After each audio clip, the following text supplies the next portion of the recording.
اخواتي وحبايب قلبي، احنا دلوقتي هنسال كل واحد فيهم سؤالين. مين هم؟ هنسالهم واحد اسمه احمد وواحد اسمه مصطفى، واللي هيكمل هياخد معانا تليفون جديد. يلا بينا نبتدي مع احمد. نعم؟ ما تخافش، احنا هنسالك بس كام سؤال كده. ومصطفى. السؤال الاول لاحمد، والسؤال بيقول: الذين هم على صلاتهم دائمون. كمل يا احمد. ايه؟ الذين هم على صلاتهم دائمون والذين في اموالهم حق معلوم.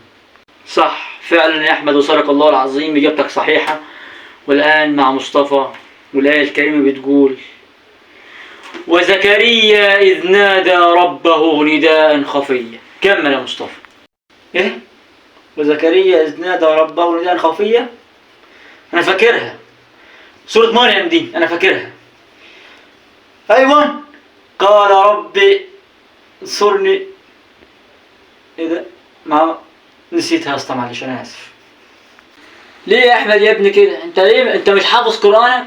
انت المفروض تاخد جايزه، ودي جايزتك عشان تحفظ كلام ربنا. ماشي، هاخد الجايزه يا خالد، على الاقل انا خدت كتاب ربنا.